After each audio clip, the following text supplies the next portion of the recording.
Welcome to video 4 of our 4th series where we're just building scenes. We're mix matching our pieces. We're pulling from different areas of our stash and just building a scene, whether it's interactive, 3D, or anything else like that. Just having fun creating the fronts of our cards. My name is Desiree, because I forgot to say that in the beginning. And we are going to make a shaker card today. I haven't made one of them in, I can't tell you how long. So this will be fun. It's going to be a 6x6 card. And we're going to build our background using this stamp set here. It's called Let It Snow by Honeybee. So it's got these beautiful images that we're going to stamp, and then we've got the coordinating dies, and I'm going to use that sentiment, believe in the magic of Christmas.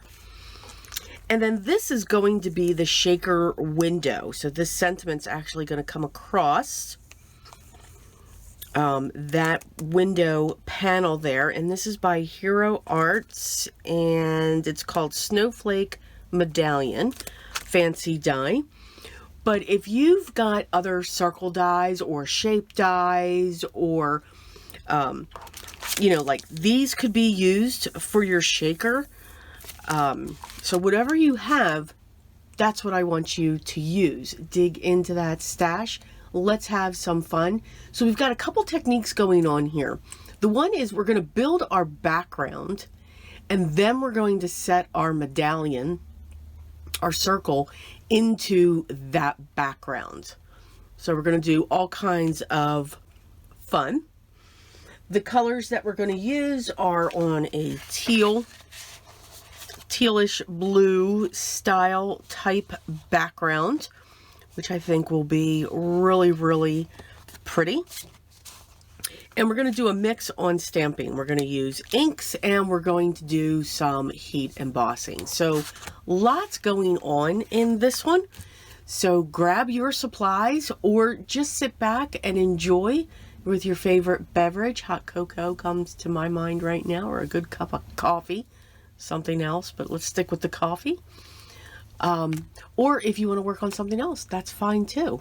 So I'm going to switch over to a voiceover, and let's get our card together. We're going to start with our stamping. We've got lots of stamping and die cutting to do. Whenever I die cut something, a die cut an image, whether it's stamped that I'm die cutting or just die cutting an image, I always die cut more than what I need. I never know how many I'm going to need or what exactly I'm going to do. Now, I'll do the same thing with sentiments as well. I wasn't sure if I was going to go with a darker sentiment or if I was going to go with a lighter sentiment. So I'm stamping it. I know the embossing powder was going to be the same throughout. That is the Platinum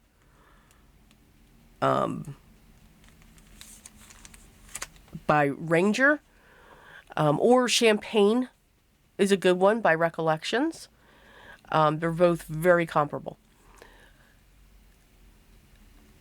When it comes to the snowflakes, again, don't know which ones I'm going to use, which ones I'm not going to use. So I'm just going to use some half sheets of cardstock and use the ones that I know these are definite possibilities. So not using all of them, but the majority of them. The real small one, I know I want to do that one multiple times because that one is probably going to be a filler for the areas that are open. So because of that, I'm just going to put that onto an acrylic block and add that to the cardstock as we go. So just making sure that I'm going straight down and adding, you know, like 5 of those to be that filler. Once I have them stamped, I'm then going to add my embossing powder and then heat set it. One thing that I've learned, it's really funny actually. So I used to do, okay, get all my stamping done, apply the apply the embossing powder, set it aside, do the next panel, set it aside, do the next panel, set it aside. I have found that yes, while the ink is sticky and it stays that way for some time, it does go away. Yes, it does stop being sticky. I found that out one time when I went back to the first panel that I did this with, and all the embossing powder just blew right off. So don't wait too long. You know, I don't know the time frame. I didn't time it. I was in shock when I realized that. I'm like, really? Okay. Something to learn. Awesome. Because it makes a mess. Just saying. We're going with a teal shade. Learn from my awesomeness here. Yes. Oh. We're going with a teal effect, but this is actually like a light blue. And then I have a medium teal, and then I have a very dark teal. So you get different results when it comes to your embossing powder. Could you mix and match your embossing powders? Absolutely. What's really pretty is, let's say you have silver and gold embossing powder. If you get like a small pot and take a spoon, you know, like a half a teaspoon of the silver and a half a teaspoon of the gold, and mix those together, it is a beautiful combination when it comes to that mixture. I love mixing embossing powders. You can get some really, really great results. I also love sprinkling embossing powder. Now, for something like this, it would take a really long time to have the coverage. But when it's like a sentiment, you know, just sprinkling some gold in one spot, sprinkling some silver in another spot, it's really unique and really cool looking to do that. So don't be afraid to mix your embossing powders. Now, you just don't want to mess up your two original pots of color that you have, because then it's all, you know, it's all done then. You know, you've contaminated it. But if you get like these little tiny pots, like camera film cases, it's a perfect way to store that. And again, you don't need a lot to mix.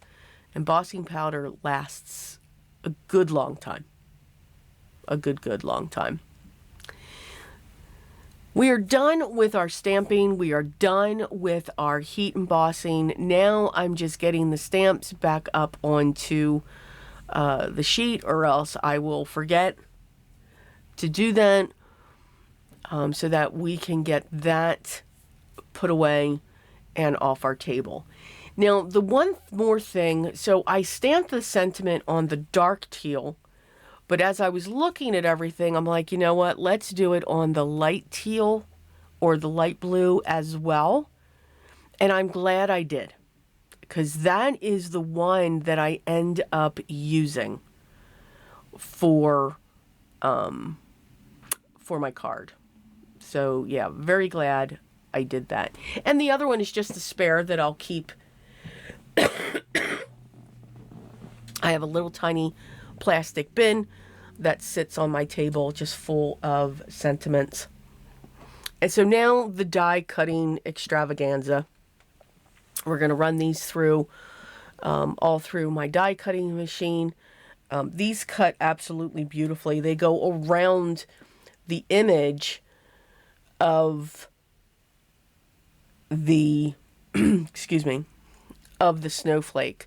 These dies can also be used on their own. So you can layer these dies alone and by themselves. You don't necessarily need the stamps. So you can get some beautiful layering effects when it comes to your snowflake dies. So that's something to look at as well. But again, any snowflakes will do. You do not need these.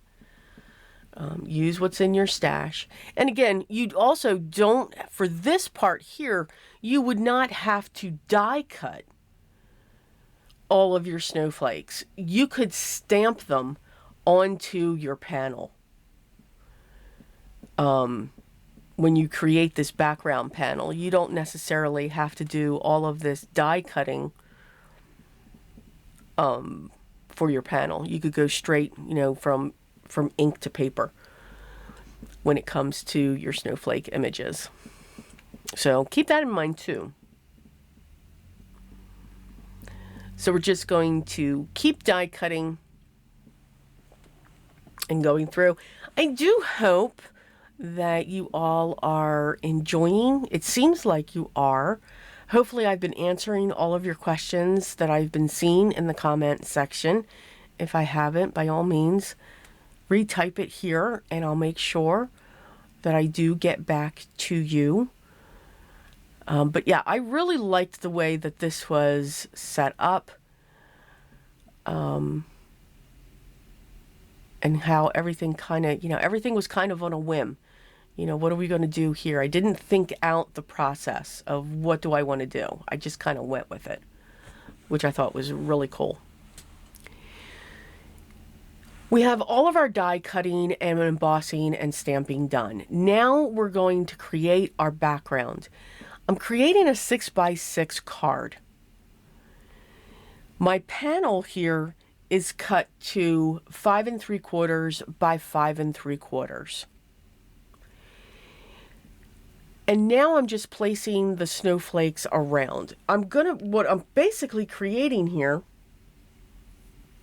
is our own pattern paper. Again, whether you die cut the images or whether you stamp the images, you can create your own pattern paper, which I think is awesome.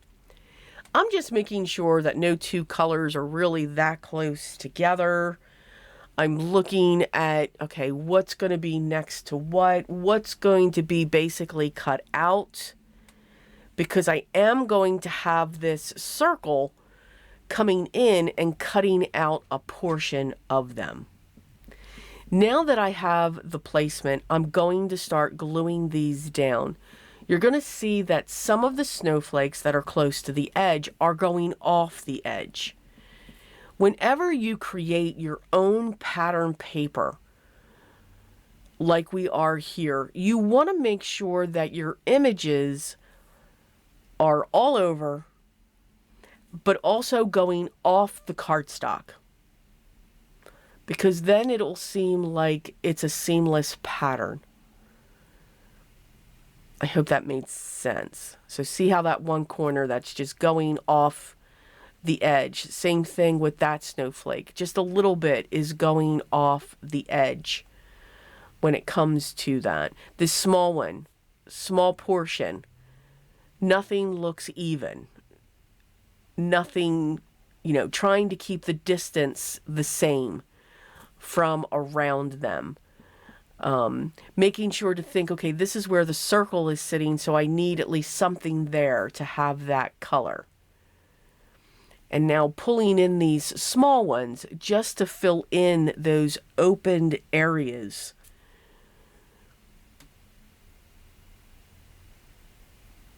So making sure I have the right circle that came with that. Now we're going to trim around the edge. So we're going to bring this all back to a 5 3/4 and 5 3/4. You want to take this slow so that you don't cut into your panel. And long shears are the best for something like this because the panel is so large. It's easier to just swipe down along that panel edge. Remember which side your circle was going on and place that down. So we are going to lose a couple of the snowflakes that we had, but that's okay.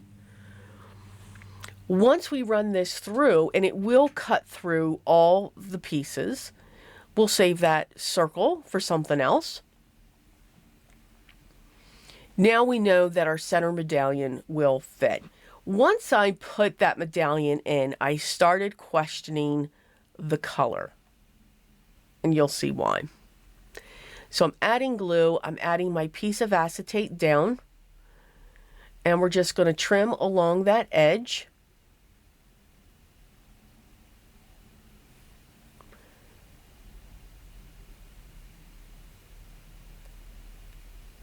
we're going to keep that piece of tissue because that'll help keep the acetate clean. And now I'm going to get this center medallion piece in place. I love the look at this. It's very whimsy. So it makes a beautiful wreath, and I thought it would be perfect for a shaker. So we're going to nestle that right into that opening, and plus the tissue paper helps me to see the opening. Yes! Now we can remove that, and now we're going to add our double-sided foam. Now I have a light blue circle there because I want that for the background. Now I buy the 3/4 inch wide to 1 inch wide of the 3M foam tape, and then I double that up, and then I cut it basically into thirds, which is what I was doing. If you remove the release paper from both sides when you do this, you are able to make this go around corners, which is awesome. But you've got to take off both sides. You want to make sure that everything is connected and everything will be held in there. So I just used a pokey tool to make sure they were in there. I have a lot of these confettis and I'm just adding them. I'm loving these. These were from Michaels. They're like little tubes of iridescent. So I really loaded that up. I'm going to add a little bit of glue and I'm going to add our circle. So that's going to be the color of our background. Going to press down, make sure we've got a good seal on that. And now we're going to use the same double-layered, double-sided foam tape for all around our card. And you can see I'm just cutting it down. So yeah, I think that's the 3/4 inch wide. And it lasts, for me, it lasts for a while. I cannot tell you the last time I made a shaker card, and I'll say this at the end too. But I had fun. And it's funny because I love shaker cards. I could sit there for hours and just keep shaking them. I just think they're great. Like I have this one in my hand and I'm sitting here shaking it. I don't know if you can hear that. Sorry if you can. I love it. I think it's cool. So I don't have a solid layer of it, but I do have a lot to make sure that this doesn't dip and bow and all of that fun stuff. I'm going to carefully remove the release paper from the top, add a little bit of glue, and then I'm adding another panel to the back. This is something that I always do. Now, I could have taken this directly to my card panel, but I just don't. I always make sure the backing's there because in case this all goes flying, I've got it covered and I didn't put it all over the card base or anything else. I'm usually using one of the Tonic Studios iridescent card stocks. I did cut out the center for this one. Only because I've got so many layers. I've got the front panel that we've made our pattern paper on. I've got the double-sided foam tape there. I've got the panel on the back. This is not going to show any dips in it with everything that I've got going on. So I'm good. I am, however, going to use double-sided tape to put this panel down on to this card base to make sure that it is not going anywhere. That double-sided tape is also by Uline. They have it in different widths and it is just as strong. This is like industrial. This is commercial strength double-sided tape. It beats score tape. Oh yes. Yes. But not by much. But it does beat it. You can see I went with the lighter one. You can see the light blue background behind all the bits that I have in there. But what I did lose is that wreath going on. It matches perfectly to the bits that I put into the shaker. Who knew? Didn't even think to check that. Too funny. Absolutely hysterical. Only me. Thinking I could brighten it up by adding some silver enameled pearls. Yeah, no. I could not believe that I did that. That it matched that perfectly with with the frame that I cut out, the snowflake frame.